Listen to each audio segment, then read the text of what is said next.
Good morning. ముందుగా V6 ప్రేక్షకులందరికీ దుర్ముఖనామ సంవత్సర ఉగాది శుభాకాంక్షలు. లేలేత చిగుళ్ళు, కోయిల కుహూరాగాలు, షడ్రుచుల సమ్మేళనం అన్నీ కలగలసి తెలుగు లోగిళ్ళు కొత్త శోభను సంతరించుకున్నాయి. తెలుగువారి సంస్కృతి సాంప్రదాయాలకు అద్దం పట్టే వేడుక ఉగాది. యుగానికి ఆరంభంగా చెప్పుకునే పండుగ. అందుకే దీనిని యుగాది అంటారు. సరికొత్త ఆశలతో అందరి జీవితాలు సుఖ సంతోషాలతో ఉండాలని కోరుకుంటూ దుర్ముఖినామ సంవత్సర ఉగాది శుభాకాంక్షలు. ఈ దుర్ముఖినామ సంవత్సరం ఎలా ఉండబోతోంది, ఈ ఉగాది 12 రాసులు ఎలా ఉండబోతున్నాయి, ఈ అంశానికి సంబంధించి మనకు వివరించేందుకు మనతో పాటు ఉన్నారు మహాపాదుకాంత పూర్ణ దీక్షాపర శివానందనాథ శ్రీ విద్య ఉపాసకులు కొండగడప శ్రీధర్ శర్మ గారు. నమస్తే అండి. ముందుగా మీకు దుర్ముఖినామ సంవత్సర ఉగాది శుభాకాంక్షలు. Welcome to our studio. Ugadi అంటే ఏంటి అసలు? మొత్తం మీద ఈరోజు వచ్చేది ఈ ఇయర్ దుర్ముఖి నామ సంవత్సరం ఎలా ఉండబోతోంది? దుర్ముఖి అంటే అర్థం ఏంటి? శుభం. మొట్టమొదటగా V6 ప్రేక్షకులకు, అలాగే ప్రపంచవ్యాప్తంగా ఉండబడేటువంటి తెలుగు ప్రేక్షకులకు అందరికీ కూడా, తెలుగు వారికి అందరికీ కూడా స్వస్తి శ్రీ దుర్ముఖి నామ సంవత్సర శుభాకాంక్షలు. ఇక విషయానికి కనుక వస్తే, దుర్ముఖి అనేటువంటి విషయాన్ని మొదటగా తీసుకోవాలంటే, శ్రీకళ్యాణ గుణావహం రిపుహరం దుస్వప్న దోషావహం గంగా స్నాన విశేష పుణ్యఫలదం గోదానతుల్యం నృణాం ఆయుర్వృద్ధితముత్తమం శుభకరం సంతాన సంపత్ప్రదం నానాకర్మసు సాధనం సముచితం పంచాంగమాకర్ణతాం. అస్మద్గురుదేవాయ నమః. శ్రీ సరస్వత్యై నమః. శుభం. దుర్ముఖి నామ సంవత్సరము అనగానే అందరూ కూడా ఒక విచిత్రమైనటువంటి దృష్టితో ఈ యొక్క సంవత్సరాన్ని పరిశీలించడం జరుగుతూ ఉంటుంది. దుర్ముఖి అనగానే వినడానికి అదొక మాదిరిగా కనిపించేటువంటి పేరుగా ఉంటుంది. చాలామంది కూడా సందేహము, దుర్ముఖి అంటే దుర్ముఖ లేదా దుర్ముఖి అనేది ఏదో ఇబ్బందికరంగా ఉంటుందేమనేటువంటి ఆలోచన ఉంటుందండి. చాలామంది కూడా ఆ రకంగా సందేహపడుతూ ఉన్నట్టుగా తెలుస్తుంది. దుర్ముఖి అనేది వైవస్వత మన్వంతరే కలియుగే అంటారు. ఆ యొక్క మన్వంతరం నుండి వచ్చినటువంటి వైవస్వత మన్వంతరం నుంచి వచ్చినటువంటి 60 సంవత్సరాలలో ఒక సంవత్సరంగా ఈ యొక్క దుర్ముఖి నామ సంవత్సరం ఉందే తప్ప, దుర్ముఖి నామ సంవత్సరం అంటే ఏదో చెడుగా ఉంటుందని కానీ, దుర్ముఖి నామ సంవత్సరంలో ప్రజలు ఏదో ఇబ్బంది పడతారని కానీ, దుర్ముఖి నామ సంవత్సరం అంటేనే మరో రకంగా ఉంటుంది కానీ ఎలాంటి భావన, ఎలాంటి ఆలోచన, ఎలాంటి భయం అక్కర్లేదండి. ఈ యొక్క దుర్ముఖి నామ సంవత్సరం ఏదైతుందో ఇది నిజంగా కూడా చాలా విశేషంగానే ఉంటుంది. అయితే మీరన్నట్టుగా ఉగాది, యుగస్య ఆది ఉగాది అంటారు. యుగాన్ని ప్రారంభం చేసింది, ప్రారంభమైంది ఏదైతున్నదో ఉగాది అంటారు. అయితే ఇంకో అర్థం కూడా ఉంది. ఉగాది అంటే నక్షత్ర గమనము అనేటువంటిది మరొక అర్థం కూడా ఉంటుంది. నక్షత్ర గమనాన్ని సూచించేటువంటిది కాబట్టి దీన్ని కూడా ఉగాది అని అన్నారండి. అలాగే యుగము అనగా 2 అని కూడా అర్థం ఉంటుంది. అటు ఉత్తరాయణం కావచ్చు, ఇటు దక్షిణాయనం కావచ్చు. కాబట్టి ఏది ఎలా ఉన్నా కానీ యుగస్య ఆది ఇది ఉగాది అని దీనికి ప్రామాణికంగా చెప్పారు. అంటే ఉగాది అంటే మీరు అన్నట్టు యుగానికి ఆది అని చెప్తున్నారు. ఉగాది అంటే ప్రత్యేకమైన అర్థం ఇంకా వేరే ఏదైనా ఉందా? ఉంటే ఏంటి? విశేషంగా ఉందండి. యుగస్య ఆది అన్నట్టుగానే దీంతో పాటు మరొక విశేషమైన అర్థం ఏంటంటే, ఈ యొక్క ఉగాదికి సంబంధించి అసలు ఏంటి ఉగాది? కలియుగంలో మనమే చేసుకుంటున్నామా? అసలు ఉగాది అంటే ఏంటి? ఈ పేరు ఎలా వచ్చింది? అసలు ఏంటి అని కనుక ఆలోచిస్తే, మనము కలియుగంలో ఈ రోజు నాడు ఏదైతే ఉగాది చేసుకుంటున్నామో ఇది కేవలం ఈ యొక్క కలియుగంలో చేసుకుంటున్నటువంటి ఉగాదే కాదమ్మా. మిగతా 3 యుగాలలో కూడా ఈ యొక్క ఉగాది అనేది జరుగుతూ వచ్చింది. ఉదాహరణగా చెప్పాలంటే, కృతయుగంలో వచ్చేసి కార్తీక శుద్ధ అష్టమి నాడు ఉగాది పండుగ జరుపుకునేవారుగా ప్రామాణికంలో ఉందండి. అదే త్రేతాయుగంలో వచ్చే వరకు వైశాఖ శుద్ధ తృతీయ, నేటి రోజులో మనం అక్షయ తృతీయ అని అంటున్నామండి. అక్షయ తృతీయ రోజున ఈ యొక్క ఉగాది జరుపుకునేవారట. అలాగే ద్వాపర యుగం వచ్చే వరకు మాఘబహుళ అమావాస్య నాడు ఈ యొక్క ఉగాది జరుపుకునేవారు. ఇక కలియుగంలో వచ్చే వరకు చైత్రమాసంలో శుక్లపక్షంలో చేసుకుంటున్నటువంటి ఈ యొక్క ఉగాది ఏదైతే ఉన్నదో, అంటే ఉగాది ఏమిటి అంటే యుగాది యుగస్య ఆది అన్నారు. అంతేకాకుండా సృష్టి క్రమము ప్రారంభించబడినటువంటి రోజుగా దీన్ని ప్రామాణికంలోకి తీసుకున్నారు. అది విశేషంగా ఈరోజు ప్రారంభమైంది కాబట్టి ఈ రోజు నాడు మన యొక్క కలియుగంలో తెలుగు వారందరూ కూడా ఈ చైత్రశుద్ధ ప్రతిపది రోజున పాడ్యమి రోజున ఉగాదిని జరుపుకోవడం అనేది సాంప్రదాయంగా ఉందండి. సో తెలుగు వారికి తెలుగు సంవత్సరాది అంటే న్యూ ఇయర్ ఉగాది అని చెప్పుకున్నాం. అయితే ఈ న్యూ ఇయర్ రోజు మన చేయాల్సిన పనులు ఏమేమి ఉన్నాయి? చాలా మంచి ప్రశ్న. కాకపోతే ఇక్కడ ఏంటంటే ఉగాది రోజున ఒక చిన్న ఆలోచన ప్రజల్లో కానీ వ్యక్తుల్లో కానీ ఎలా ఉంటుందంటే ఒక చిన్న అపోహతో ప్రారంభం చేస్తున్నాను. చాలామంది అనుకుంటారు ఉగాది రోజు నాడు ఏదైతే జరుగుతుందో సంవత్సరం మొత్తం కూడా అలాగే జరుగుతూ ఉంటుందేమనేటువంటి భావన చాలామందిలో కనిపిస్తూ ఉంటుంది. కానీ నాకు తెలిసి శాస్త్రంలో దానికి ఎటువంటి ఇదమితమైనటువంటి ప్రామాణికం ఏం లేదమ్మా. ఉగాది రోజున మంగళ స్నానము, నూతన వస్త్రధారణ, తప్పనిసరిగా 6 రుచులతో కూడినటువంటి ఆ యొక్క నింబకుస్మ భక్షణము, ఉగాది పచ్చడిని స్వీకరించడము, తత్పూర్వము దేవతార్చన, దేవతలకు సంబంధించినటువంటి పూజా కార్యక్రమాలు కానీ, అలాగే పంచాంగ పఠనము లేదా పంచాంగ శ్రవణము ఇత్యాదులన్నీ కూడా చేసి ఉగాది నాడు సంవత్సరంలో మిగతా ఏ రోజుల్లో చేయనటువంటి విశేషం ఒక ఉగాది రోజున ఏముందంటే ఆ రోజున బ్రహ్మదేవుణ్ణి అర్చించాట.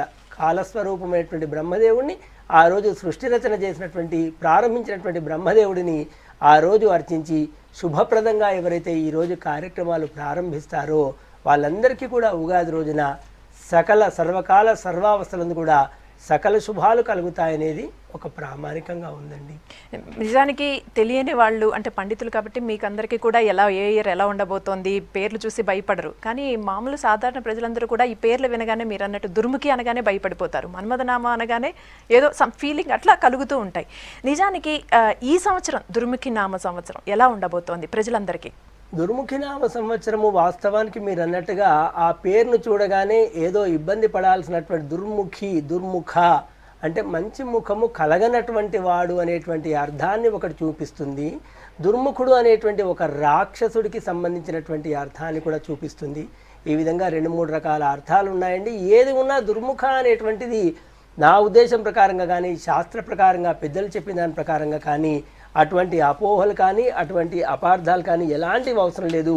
దుర్ముఖ నామ సంవత్సరము చాలా బాగా ఉండబోతుందని చాలా స్పష్టంగా చెప్పవచ్చు. దానికి ప్రధాన కారణం ఏంటంటే ఈ యొక్క సంవత్సరం ఏదైతే ఉన్నదో రాజు శుక్రుడైనాడండి. రాజు శుక్రుడు కావడం అనేది చాలా శుభ పరిణామము. రాజవాహనం కూడా గజమైందండి. గజారుడే వత్సరశ్చ సుభిక్షంచ ప్రజాసుఖం వర్షకాలే సృవిష్టిచ సుఖిన సర్వతంతుల అని ప్రామాణికం కూడా ఉంది. కాబట్టి ఆందోళన అక్కర్లేదు. దుర్ముఖి నామ సంవత్సరము బాగా ఉంటుంది. ఎవరు కూడా ఎటువంటి విపరీతార్థం తీసుకోకుండా ప్రశాంతంగా తమ కార్యక్రమాలన్నీ కూడా కొనసాగించవచ్చండి. ఓకే. తర్వాత మీరు అన్నట్టు ఇందాక ఉగాది రోజు ఏదైనా మంచి స్టార్ట్ అయితే ఇయర్ అంతా మాకు మంచి జరుగుతుందని సెంటిమెంట్ పెట్టుకుంటారు. అలాగే ఏదైనా కొంచెం బ్యాడ్ జరిగినా కూడా అదే ఫీలింగ్ చాలా మందికి ఉంటుంది. ఇది ఎంతవరకు కరెక్ట్? దీనికి శాస్త్ర ప్రకారంగా ఎటువంటి ప్రామాణికం ఉన్నట్టుగా కనిపించటం లేదు. ఇది ఒక భావన కావచ్చు. కాకపోతే ఒకటి మాత్రం నేను వ్యక్తిగతంగా చెప్పగలను. ఉగాది రోజు ఏదైతే ఉన్నదో వీలైనంత వరకు ఉగాది రోజు కాదండి, మానవుడి యొక్క జీవితంలో ప్రతిరోజు కూడా ఒక ఉగాది కావాలి. ఎటువంటి బాధ, ఎటువంటి దుఃఖము, సమస్యలు ఇత్యాదులు ఏవైతే ఉన్నాయో అవన్నీ రానటువంటి నిజమైనటువంటి ఉగాది మానవుడి యొక్క జీవితంలో రావాల్సినటువంటి అవసరం చాలా ఉంది. నిజానికి మళ్ళీ చెప్తున్నానండి, ఎటువంటి ఆందోళన అక్కర్లేదు. ఈ రోజు నాడు జరిగినట్టే యథావిధిగా సంవత్సరం మొత్తం జరుగుతుందని కానీ ఈరోజు చాలా సంతోషం, ప్రతిరోజు సుఖదుఖాల కలయికతో కూడుకున్నటువంటి 365 రోజుల ప్రామాణికం ఈ యొక్క దుర్ముఖి నామ సంవత్సరం కాబట్టి అటువంటి సందేహం ప్రజలకు ఎవ్వరికి కూడా ఎటువంటి అక్కర్లేదండి, ఆనందంగా ఉండవచ్చండి. రైట్. తర్వాత స్పెషల్లీ చెప్పాలంటే మహిళలకి ఇయర్ ఎలా ఉండబోతోంది? చాలా మంచి ప్రశ్న ఇది. మహిళలకు సంబంధించినంత వరకు ఈసారి ఇది చాలా చక్కటి ఆలోచనమ్మా. ఎందుకంటే ఇక్కడ మేఘాధిపతి, రథాధిపతి, పురోహితుడు వీళ్ళందరూ కూడా తీసుకుంటే నవనాయకులు అంటారు. 9 మంది నాయకులను తీసుకుంటాం. 9 మంది నాయకులను తీసుకుంటే 4కి శుభాధిపత్యం కలిగింది. ఉపనాయకులతో కలిసి 30 మంది ఉంటారండి. 30 మందిలో 10 మందికి శుభప్రదం కలిగింది. కాబట్టి ఈ సంవత్సరము విశేషంగా మహిళలకు చాలా బాగా ఉండేటువంటి అవకాశం ఉంది. చక్కటి అభివృద్ధి, చక్కటి మర్యాద, వ్యవస్థలు ఇత్యాదులన్నీ కలగడమే కాకుండా పరిపూర్ణమైనటువంటి ఆనందంగా వాళ్ళు ఉండడానికి సంపూర్ణమైన అవకాశం కనిపిస్తుంది. దానికి ఇంకొక ప్రామాణికం కూడా ఏంటంటే ఇది చెప్పడానికి నేను కూడా చాలా సంతోషిస్తున్నాను. ఈ ఉగాది సందర్భంగా ఇది నిజంగా శుభవార్తగా భావిస్తున్నాను. స్త్రీ ఉత్పత్తి ఈ సంవత్సరము 15%గా 15గా ఇక్కడ అభివర్ణిస్తే పురుష ఉత్పత్తి 9 ప్రామాణికంగా చెప్పారు. స్త్రీ ఉత్పత్తి అనేది 15 ప్రామాణికంగా పెరిగింది. అంటే బహుశా నేను అనుకుంటాను స్త్రీలకు సంబంధించినంత వరకు ఈ దుర్ముఖి నామ సంవత్సరము కాస్త యోగదాయకంగా ఉండడానికి అవకాశం కనిపిస్తుంది. శ్రీధర్ శర్మ గారు చెప్పండి, పంచాంగం గురించి ఇంకా మాట్లాడుకుంటే మనం ఈ ఇయర్ పాడి పంటలు, వర్షాలు ఇవన్నీ కూడా ఎలా ఉండబోతున్నాయి? ఏ ఏ రంగాల వాళ్ళకి బాగా ఉంది ఈ ఇయర్? ఈ సంవత్సరము రాజు శుక్రుడు అవుతున్నాడు. రాజవాహనం వచ్చేసి గజమవుతుంది. మంత్రి బుధుడు, సేనాధిపతి బుధుడు, పూర్వసస్యాధిపతి శని, అపరసస్యాధిపతి శుక్రుడు, అర్ఘాధిపతి బుధుడు, మేఘాధిపతి బుధుడు, రసాధిపతి చంద్రుడు, నీరసాధిపతి శని, పురోహితుడు శని, గ్రామపాలకుడు బుధుడు, గణకుడు రవి, దైవజ్ఞ కుజ అన్నారు. ఈ నవనాయకుల ఫలితాన్ని కనుక తీసుకుంటే ఈ సంవత్సరము అశీతి యోజనం దివ్యం విస్తీర్ణం చోన్నతం శత ఆడకస్య ప్రమాణంతో దేవమానేన గణ్యతే సప్తభాగ సముద్రేషు పర్వతేషు తధానవ చతుర్భాగా ధరణ్యాస్తు రైవం వర్షతి అన్నారు. అంటే వర్షపాతం కనుక తీసుకుంటే ఈ సంవత్సరం ఎలా ఉంటుంది అంటే 4 తూముల వర్షం ఉంటుంది అనేది మనకు లెక్కలో వస్తుందండి. కారణం ఏంటంటే రాజాది నవనాయకులు చెప్తూ వాళ్ళ యొక్క ప్రభావం ప్రకారంగా ఈ సంవత్సరం కాలమానం ఎలా ఉంటుందని చెప్పడానికి కాను ఈ సూచన.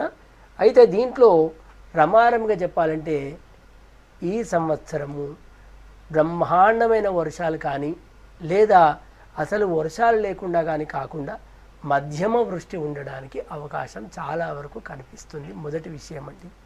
అంతేకాకుండా సముద్రమందు 7 భాగాల వర్షం కురుస్తుందట. పర్వతాల వద్ద 9 భాగాల వర్షం కురుస్తుందట. భూమి అందు 4 భాగముల వర్షం కలగవచ్చట. వర్షాకాలం ఈ వర్షాలు ఏవైతే ఉన్నాయో ఈ సంవత్సరం అంతా ఇబ్బందిగా ఏం లేదమ్మా, బాగానే ఉంటుంది. కాకపోతే విశేషమైనటువంటి వర్షాన్ని మాత్రం సూచించలేకపోతున్నాము. అలాగే కరువు కాటకాలకు సంబంధించినటువంటి ఇబ్బంది కూడా కనిపించటం లేదు. మధ్యమ వృష్టి, మధ్యమ వర్షం ఉండేటువంటి అవకాశం మాత్రం చాలా స్పష్టంగా కనిపిస్తుంది. ఇది వర్షపాతానికి సంబంధించినంత వరకు. ఓకే, ఇక చెప్పండి. ఇక దేశం రాష్ట్రంలో పరిస్థితులు ఎలా ఉండబోతున్నాయి?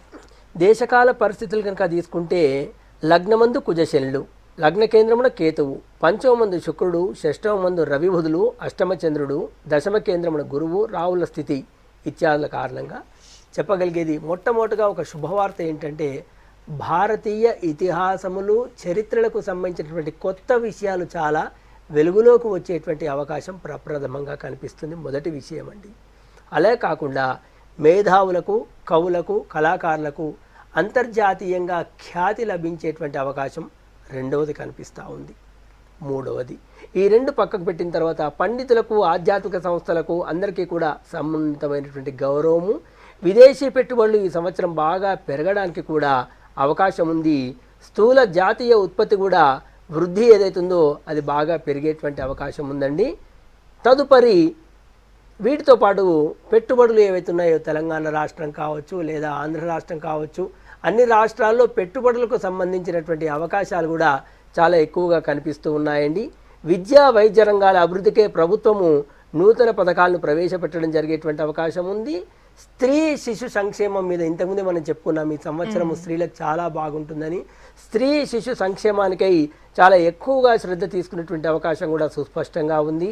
ముఖ్యంగా నీటిపారుదల రంగంలోని పథకాలు ఏవైతే ఉన్నాయో అవి చాలా వరకు వేగవంతం కావడానికి కూడా అవకాశం కనిపిస్తూ ఉంది. వాటితో పాటు సంక్షేమ పథకాలు కావచ్చు, మరేవైనా కావచ్చు, అవన్నీ కూడా యథాతథంగా ప్రజలకు అందడంలో కానీ ప్రజలు వాటిని స్వీకరించడంలో కానీ కొంతవరకు ప్రతికూలమైనటువంటి వాతావరణ పరిస్థితులను అధిగమించడానికి అది చాలా వరకు ఉపయుక్తంగా ఉండేటువంటి అవకాశం కనిపిస్తుందండి. వాటితో పాటు ఇనుము, ఉక్కు ధరలు ఏవైతే ఉన్నాయో, పెట్రోల్, డీజిల్ ధరలు ఇవన్నీ కూడా ప్రథమార్థంలో మొదటి భాగంలో కాస్త తగ్గినట్టుగా ఒక మాదిరిగా ఉన్నా కానీ తదుపరి కాలంలో కాస్త వేగాన్ని, ధరలు పెంచుకునేటువంటి అవకాశం కూడా కనిపిస్తుందండి. రమారంగా కనుక చూసుకుంటే పూలు, పండ్లు, పంటల దిగుబడి తగ్గడము ఇత్యాదులు పక్కకు పెడితే కనుక ఈ సంవత్సరము వాతావరణ పరిస్థితులు కానీ వ్యవహార శైలి కానీ కొంతవరకు అనుకూలంగా ఉండడానికి అవకాశం కనిపిస్తుందండి. ఓకే, ఇక ఇవన్నీ చెప్పారు కాబట్టి దేశకాల పరిస్థితులు ఎలా ఉంటాయి, రాష్ట్రంలో పరిస్థితులు, ముఖ్యంగా ఇంకా రాజకీయ నేతలకు ఎలా ఉండబోతోంది దుర్ముఖి నామ సంవత్సరం? దుర్ముఖి నామ సంవత్సరంలో రాజకీయ నేతల వరకు వచ్చే వరకు రాజు శుక్రుడైనాడు, రాజు వాహనం గజమైంది, మంత్రులు వచ్చేసి బుధుడు, సేనాధిపతి బుధుడయ్యాడండి. కాబట్టి రాజులకు సంబంధించినంత వరకు వాళ్లకు ఇంతకు ముందు ఏదైతే తపన ప్రజలకు సంబంధించి ప్రజా సంక్షేమం కోసం ఏదైతే వాళ్ళు తపన చెందుతూ ఉన్నారో ఈ సంవత్సరం వాళ్ళ తపన వాళ్ళ యొక్క శ్రమ ద్విగుణీకృతం కావడానికి అవకాశం ఉంది. అంటే ఇంతకు ముందు కంటే విపరీతమైనటువంటి శ్రమను వాళ్ళు తీసుకొని ప్రజా సంక్షేమం కోసం అహర్నిశలు పాటుపడాల్సినటువంటి పరిస్థితి సుస్పష్టంగా కనిపిస్తుంది.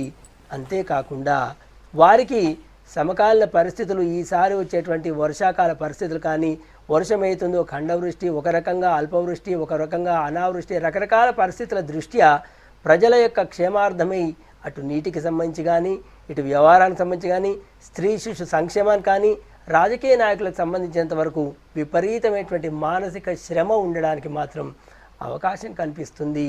అంతేకాకుండా కొంతవరకు వారు ఈ యొక్క శ్రమను స్వీకరిస్తూనే వ్యక్తిగతంగా ఆరోగ్యపరంగా కూడా ఈ సంవత్సరము మీరు అన్నట్టుగా రాజకీయ నాయకులకే కావచ్చు, లేదా సినీ కళాకారులకు కావచ్చు, లేదా ఆధ్యాత్మిక రంగంలో ఉండేటువంటి కొంతమంది పెద్దలకు కావచ్చు, వీరికి ఈ సంవత్సరము ఆరోగ్యపరంగా మాత్రం కొద్దిగా ఇబ్బందులను సూచించడానికి అవకాశం కనిపిస్తుంది. అలాగే నాయకులు మీరు అన్నట్టుగా ముఖ్యంగా ఈసారి దృష్టి పెట్టాల్సినటువంటి విషయాల్లో వారి దృష్టికి వచ్చేటువంటి విషయాలు బహుశా నేను అనుకుంటున్నాను, ఒకటి ప్రజలకు సంబంధించి వాతావరణము, వర్షాలు, వీటికి సంబంధించిన విషయంలో ప్రత్యేకమైనటువంటి వ్యక్తిగత శ్రద్ధ, కొత్తగా వచ్చేటువంటి రకరకాల వైద్యం ఎంత అభివృద్ధి చెందుతూ ఎన్ని రకాల కొత్త మందులు కనిపెడుతున్నా కానీ అంతలోనే అంతకు మించి కొత్త కొత్త సమస్యలు, అనారోగ్యాలు ఉత్పన్నమవుతూ ఉన్నాయి. ప్రజా ఆరోగ్యం గురించి కూడా రాజకీయ నాయకులకు ఈసారి విపరీతమైనటువంటి మనోవేదన, పరిశ్రమ ఉండడానికి మాత్రము సంపూర్ణమైన అవకాశం కనిపిస్తుందండి. శ్రీధర్ శర్మ గారు, ఇందాక మనం అనుకున్నట్టు ఇయర్ గ్రహణాలు కానీ పుష్కరాలు కూడా ఆగస్టులో వస్తున్నాయి, కృష్ణా పుష్కరాలు. సో పుష్కరాలు, ఇక మౌఢ్యం గురించి చెప్పండి. ఈ సంవత్సరము గ్రహణాలకు సంబంధించినంత వరకు ప్రామాణికంగా 2 గ్రహణాలను చెప్పడం జరుగుతూ ఉందండి. 1వ తారీఖు 9వ నెల 2016 రోజున ఒకటి, 26/2/2017 ఒకటి. 2 గ్రహణాలు కూడా సూర్యగ్రహణాలే. కానీ ఈ సూర్యగ్రహణాలు ఏవైతే ఉన్నాయో ఇవి దక్షిణాఫ్రికా ప్రాంతంలో కొన్ని, తర్వాత మిగతా దేశాల్లో కొన్ని కనిపిస్తున్నాయి. కానీ తెలుగు రాష్ట్రాల్లో ఎక్కడ కూడా ఈ గ్రహణాలు కనిపించడం లేదు. కాబట్టి ప్రేక్షకులకు విశేషంగా తెలియజేసేది, గ్రహణాలకు సంబంధించి ఈసారి మనకి ఎటువంటి ప్రామాణికం లేదు, మనం ఎటువంటి గ్రహణాలను పాటించాల్సినటువంటి అవసరం లేదు. అందులో ఎలాంటి సందేహం ఎవరు పెట్టుకోవాల్సిన పని లేదండి. ఇది గ్రహణాలకు సంబంధించినటువంటి విషయము. అలాగే పుష్కరము, ఈ సంవత్సరం దుర్ముఖి నామ సంవత్సరంలో శ్రావణ శుద్ధ అష్టమి గురువారం 11/8/2016 రోజున రాత్రి 9:28 బృహస్పతి కన్యారాశి ప్రవేశించడం చేత కృష్ణానది పుష్కరాలు ప్రారంభమవుతున్నాయి. రాత్రి సమయంలో గురు సంచారం సంక్రమణం జరుగుతుంది కాబట్టి 12వ తారీఖు నుంచి, అంటే మర్నాడు ఉదయం నుండి, శుక్రవారం నుండి అరుణోదయ వేళ నుండి అందరూ కూడా పుష్కర స్నానాలు ఆనందంగా ఆచరించవచ్చు. ఇది 2వ విషయం అండి. అలాగే మౌఢ్యమి, దుర్ముఖి నామ సంవత్సరంలో చైత్ర బహుళ అష్టమి శనివారం అనగా 30వ తారీఖు 4వ నెల 2016 నుండి ఆషాఢ శుద్ధ నవమి 13వ తారీఖు 7వ నెల 2016 వరకు శుక్రమౌఢ్యమి.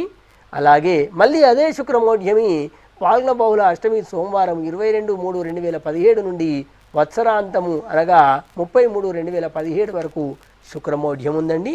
ఈ 2 మౌఢ్యాలు వస్తున్నాయి.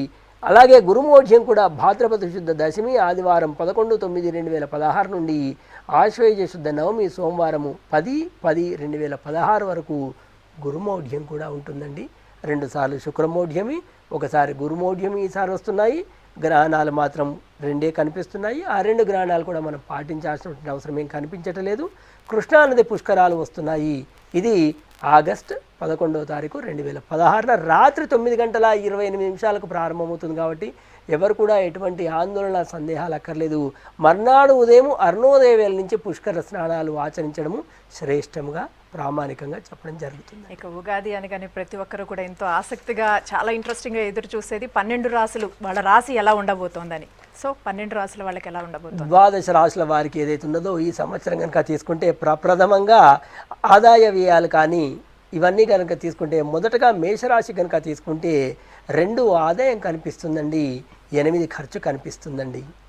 1 పూజ్యము 7 అవమానంగా ఈ సంవత్సరం మేషరాశి వారికి కనిపిస్తుంది. ఇక వృషభ రాశి వారికి 11 ఆదాయము 14 ఖర్చు ఉన్నట్టుగా సూచిస్తున్నారు. 4 పూజ్యము 7 అవమానం ఉన్నట్టుగా అర్థమవుతుంది. మిథున రాశి వారికి 14 ఆదాయము 11 ఖర్చు ఉన్నదండి, వారికి 3 పూజ్యము 3 అవమానము. ఇక సింహరాశి వారికి 11 ఆదాయము 5 ఖర్చు 6 పూజ్యము 3 అవమానము. కన్యా రాశి వారికి 14 ఆదాయము 11 ఖర్చు 2 పూజ్యము 6 అవమానము. తులారాశి 11 ఆదాయము 14 ఖర్చు 5 పూజ్యము 6 అవమానము. వృశ్చిక రాశి వారికి 2 ఆదాయము 8 ఖర్చు కనిపిస్తుందండి, 1 పూజ్యము 2 అవమానం కనిపిస్తున్నాయి. ధనుసు రాశి వారికి 5 ఆదాయము 14 ఖర్చు 4 పూజ్యము 2 అవమానము. మకర రాశి వారికి 8 ఆదాయము 8 ఖర్చు 7 పూజ్యము 2 అవమానము. కుంభరాశి వారికి 8 ఆదాయము 8 ఖర్చు 3 పూజ్యము 5 అవమానము. ఇక మీనరాశి వారికి 5 ఆదాయము 14 ఖర్చు 6 పూజ్యము 5 అవమానము. రమారమిగా కనుక తీసుకుంటే 99 ఆదాయము 126 ఖర్చుగా ఈ సంవత్సరము తెలియవస్తుందండి. సో ఖర్చులే ఎక్కువగా కనిపిస్తున్నాయి. సో మొత్తం మీద ఇందాక చూసాం 12 రాశుల వారికి ఎలా ఉండబోతోంది, అలాగే రాజకీయ నేతలకు దేశకాల పరిస్థితులను ఎలా ఉండబోతున్నాయి, ఏ రంగాల వాళ్ళకి ముఖ్యంగా ఎలా ఉండబోతోంది తెలుసుకున్నాం. ఇప్పుడు ఓవరాల్గా శ్రీధర్ శర్మ గారు ఉగాది దుర్ముఖనామ సంవత్సరానికి సంబంధించి ఎలాంటి సందేశం ఇస్తారో తెలుసుకుందాం. చెప్పండి. ముఖ్యంగా V6 ప్రేక్షకులకు, అలాగే 50 మంది ప్రపంచవ్యాప్తంగా ఉండేటువంటి 50 మంది తెలుగు ప్రేక్షకులకు అందరికీ కూడా విశేషమైనటువంటి సూచన ఏంటంటే, ఈ సంవత్సరము ఆదాయ వ్యయాలు ఏవైతున్నాయో ఇవి ఇలా ఉంటున్నాయని కానీ, ఖర్చు ఎక్కువగా ఉందని కానీ, ఆదాయం తక్కువగా ఉందని కానీ, పూజ్యము ఎక్కువగా ఉందని కానీ, అవమానం ఎక్కువగా తక్కువగా ఉందని కానీ, ఏ రకంగా చూసుకున్నా కానీ చాలా విశేషంగా చెప్తున్నటువంటి సూచన అండి.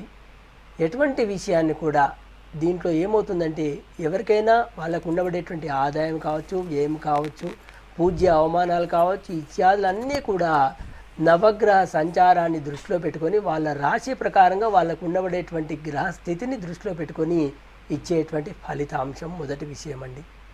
కాబట్టి ఇది దైవికమైనటువంటిది. ఉదాహరణగా చెప్పాలంటే, శన్యానాం ఇది మందగమనం అంటారు. శని ఒక రాశిలో వచ్చేసి 2.5 సంవత్సరాలు ఉంటాడు, అంత తొందరగా ముందు కదిలేటువంటి వాడు కాదు. బృహస్పతి ఒక రాశిలో 1 సంవత్సరం ఉంటాడు. మరికొన్ని గ్రహాలు మాసం మాసార్ధమేవచ అంటారు, కొన్ని 22 రోజులు ఉండేటివి ఉన్నాయి. ఈ రకంగా నవగ్రహాల్లో ఒక్కొక్క రాశి తమ యొక్క గమనాన్ని బట్టి కొంత నిర్దిష్టమైనటువంటి సమయం తీసుకుంటుంది. ఆయా సమయంలో ఆ గ్రహం యొక్క దృష్టి ఏదైతే ఉంటుందో దాన్ని సంచారాన్ని ప్రామాణికంగా తీసుకొని మనకు వ్యక్తిగతంగా మంచి చెడు అనేది విశ్లేషిస్తూ చెప్పేటువంటి రమారమి ఒక ప్రామాణికం ఈ యొక్క కొత్త సంవత్సర ఫలితాంశంలో ఆదాయ వ్యయం కావచ్చు, పూజ్య అవమానాలు కావచ్చు. కాబట్టి ప్రేక్షకులు మొదటగానే చెప్తున్నాను, షడ్భాగంతో మనుషానాం సప్తమీతి దైవచింతనం అన్నారు.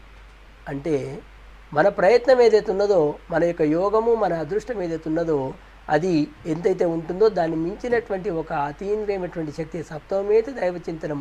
భగవంతుడు చల్లగా చూసి వారి యొక్క అదృష్టం బాగా ఉందంటే వారికి ఇప్పుడు చెప్పినటువంటి ప్రతికూలమైనటువంటి సమస్యలను కూడా భగవత్కృప వల్ల మంచిగా వారవచ్చు. అలా అని చెప్పి ఎవరు కూడా ఈ సంవత్సరము నా ఆదాయము తక్కువగా ఉందని కానీ, వ్యయము ఎక్కువగా ఉందని కానీ, మరో రకంగా కానీ మానసికంగా ఎటువంటి ఆందోళనకు లోను కావాల్సినటువంటి అవసరం లేదు. పూర్తిగా చూసుకుంటే దుర్ముఖినామ సంవత్సరంలో ఈ సంవత్సరం దాదాపుగా అందరికీ కూడా అన్ని రకాలుగా మంచి జరగడానికే ఎక్కువగా అవకాశం కనిపిస్తూ ఉంది.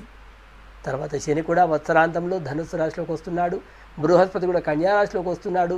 సంవత్సర ఫలితాంశాలు కనుక తీసుకుంటే ఎవరు కూడా ఎక్కడ కూడా ఈ సంవత్సరం గురువుగారు బాగా ఉందని కానీ, గురువుగారు బాగా లేదని కానీ ఎవరైతే చెబుతారో, చెప్పిన దాని ప్రకారంగా ఈ సంవత్సరం నాకు బాగా లేదు, నేను ఇలాగే ఆగిపోతాను, వచ్చే సంవత్సరం మంచి సమయం వచ్చినాక ప్రారంభం చేస్తానని కానీ, ఈ సంవత్సరం బాగా ఉంది కాబట్టి విశేషంగా అని కానీ కాకుండా ఎవరు కూడా ఎక్కడ కూడా తమ యొక్క ప్రయత్నాన్ని, తమ యొక్క ఆలోచనను ఎక్కడ కూడా ఆపవలసిన పని లేదండి.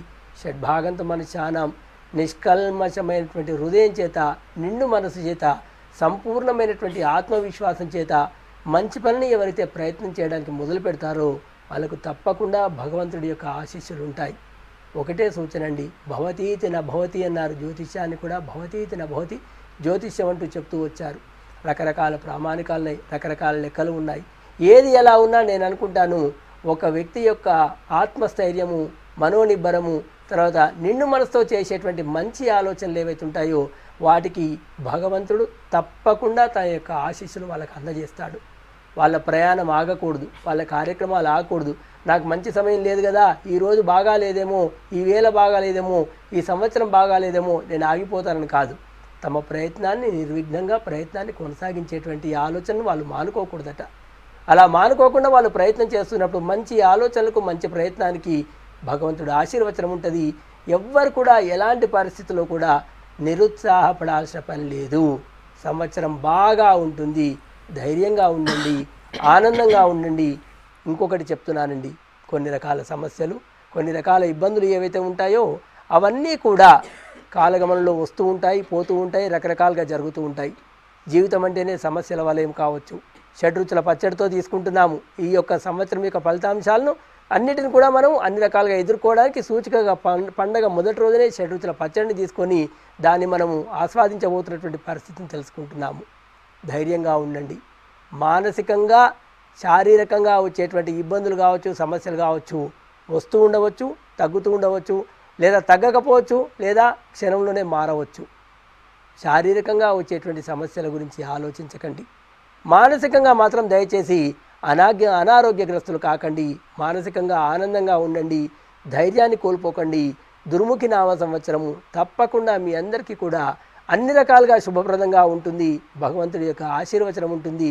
మీరు చేసేటువంటి మంచి మనసుతో, మంచి తపనతో మీరు చేసేటువంటి ప్రతి పనికి కూడా ఆదాయం కావచ్చు, వ్యయం కావచ్చు, అన్నీ కూడా భగవంతుడి కృప వల్ల అనుకూలంగా ఉండడానికి అవకాశం ఉంది. అంతా కూడా మంచి జరుగుతుంది. ఎవరు కూడా ఎటువంటి అధైర్యపడవలసిన పని లేదు. ఆనందంగా ఉండండి, అందరికీ కూడా మంచి జరుగుతుంది. ఎటువంటి ఆందోళన అవసరం లేదండి. ఓకే. అలాగే మరొకసారి ఈ యొక్క దుర్ముఖి నామ సంవత్సరం సందర్భంగా 50 మంది ప్రేక్షక మహాశయులందరూ కూడా సకల శుభాలు కలగాలని చెప్పి, అందరూ కూడా ఆనందంగా ఉండాలని చెప్పి మనస వాచ కర్మణః ఆ రాజశ్యామలాదేవిని ప్రార్థిస్తూ అందరికీ కూడా శుభం కలగాలని చెప్పి మరొకసారి అమ్మవారిని వేడుకుంటూ స్వస్తి ప్రజాభ్య పరిపాదయంతాం న్యాయేన మార్గేణ మహిమహిష గోబ్రాహ్మణేభ్య శుభమస్తు నిత్యం లోకా సమస్త సుఖినో భవంతు. అందరూ కూడా సుఖంగా ఉండాలి, అందరూ కూడా ఆనందంగా ఉండాలి. ఈ సంవత్సర ఫలితాంశాల్లో నవనాయకులు చూసుకున్నా కానీ, మిగతా వ్యవహారాలు చూసుకున్నా కానీ ఎక్కడ కూడా ఎటువంటి ఇబ్బంది కూడా కనిపించటం లేదు. ఒకటే ఒకటి, వాతావరణ పరిస్థితుల్లో మనం ఊహించిన దానికంటే కాస్త భిన్నంగా ఉండడానికి అవకాశం ఉంది. ఊహించిన సమయంలో వర్షాలు వచ్చునా, లేదా ఊహించిన సమయంలో వర్షాలు వస్తున్నాయా, ఊహించిన సమయంలో వస్తున్నాయా, కాస్త గందరగోళం ఉండేటువంటి అవకాశం ఉంది తప్ప వర్షం పడడంలో మాత్రం ఎటువంటి సందేహం లేదు. వర్షాలు కురుస్తాయి, వాతావరణం కూడా సుభిక్షంగా ఉంటుంది. ఊహించిన స్థాయిలో లేకుండా కానీ వర్షాలు కానీ నీటి కానీ ఇబ్బంది ఉండకపోవచ్చు. ఇదంతా కూడా ప్రథమార్థంలో ఉండవచ్చు. ఎవరు కూడా ఎటువంటి ఆందోళన చెందవద్దు. మరొకసారి చెప్తున్నాను, దుర్ముఖి అనగానే మరో రకంగా భావన వద్దు. ధైర్యంగా ఉండండి, అన్నీ కూడా మంచి జరుగుతాయనేది ఇక్కడ చెప్పేటువంటి మరొక సారాంశం అమ్మ. రైట్. దైవ అనుగ్రహంతో అన్నీ సాధించవచ్చు అని మీరు అన్నారు. ఏ రాసుల వాళ్ళకి ఆదాయ వ్యయాలు ఎలా ఉన్నా కూడా, పరిస్థితులు ఎలా ఉన్నా కూడా. సో ముఖ్యంగా ఈ దుర్ముఖి నామ సంవత్సరంలో ఏ దేవుడికి అభిషేకాలు కానీ పూజలు కానీ చేస్తే చాలా మంచిదంటారు? ఇది నిజంగా కూడా ముఖ్యంగా చాలా మంచి ఆలోచన అండి. ఈ యొక్క సంవత్సరం ఏతుందో దుర్ముఖి నామ సంవత్సరంలో ఈ సంవత్సరానికి ఇద్వత్సరము అనేటువంటి పేరు ఉంటుందండి. పంచవర్షాత్మకమగు చక్రక్రమంలో భాగంగా ఇద్వత్సరము అని ఈ దుర్ముఖి నామ సంవత్సరాన్ని పిలుస్తూ ఉంటారు. ఈ సంవత్సరానికి అధిపతి రుద్రుడు అవుతాడండి. రోదనం ద్రావైతీతివా రుద్ర అంటారు. దుఃఖాన్ని హరించేటువంటి వాడు ఈశ్వరుడు అవుతాడు. కాబట్టి ఈ సంవత్సరము ఈశ్వరుడు యొక్క ఆరాధన చేయడం ద్వారా, ఈశ్వరుడు యొక్క సేవ చేయడం ద్వారా చాలా వరకు మంచి అవకాశాలు దొరకడానికి, మంచి ప్రయత్నం జరగడానికి అవకాశం ఉంటుంది. ఇది మొదటి విషయం అండి. ఇంకా ఓకే.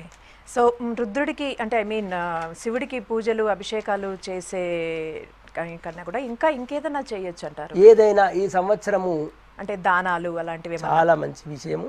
ముఖ్యంగా జగత్ సర్వం దైవాధీనం అన్నారు. ఆ యొక్క దైవం ఏదైతుందో ప్రత్యక్ష దైవంగా మనకు కనిపించేటువంటి స్వామివారు ఎవరైతే ఉన్నారో సాక్షాత్ శ్రీ సూర్యనారాయణ స్వామివారు.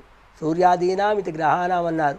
సూర్యుడి యొక్క ఆధీనంలో ఉండబడేటువంటి గ్రహాలు అంటారు. కాబట్టి నవగ్రహ పూజ ముఖ్యంగా వృశ్చిక రాశిలో శనికి సంబంధించినంత వరకు అది సమ శత్రుక్షేత్రము సమమిత్రుక్షేత్రము అవుతుంది. కాబట్టి వృశ్చిక రాశి సంచారము ఈ వత్సరాంతము కూడా ఉంటుంది. కాబట్టి ముఖ్యంగా నవగ్రహాలకు సంబంధించినటువంటి వరకు ముఖ్యంగా విశేషంగా ఈశ్వరుడికి కానీ శని భగవానుడికి కానీ తైలాభిషేకం కావచ్చు, నవగ్రహ ఆరాధన కావచ్చు, నవగ్రహ అభిషేకాలు కావచ్చు, ఈశ్వరాభిషేకం కావచ్చు, మహన్యాసపూర్వక రుద్రాభిషేకం కావచ్చు, ఇత్యాదులన్నీ కూడా చాలా విశేషమైనటువంటి ఫలితాన్ని ఇవ్వడానికి అవకాశం ఉందండి.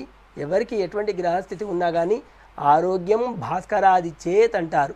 అంటే ఆరోగ్యాన్ని ఇవ్వాల్సినటువంటి వాడు సూర్యనారాయణ స్వామి అంటారు. సూర్యనారాయణ స్వామి ఆరోగ్యం అంటే శరీరము బాగా దృఢంగా ఉండడం మాత్రమే ఆరోగ్యంగా మనం చెప్పలేమండి. ఏ వ్యక్తి అయితే మానసికంగా ఆనందంగా ఉండలేడో అతడికి ఎటువంటి ఆరోగ్యం శరీర దారుఢ్యం ఉన్నా మరేది ఉన్నా కానీ అది సంపూర్ణమైనటువంటి ఆరోగ్యం కిందికి రాదు. అందుకే ఆరోగ్యం భాస్కరాది చేత్ అంటారు.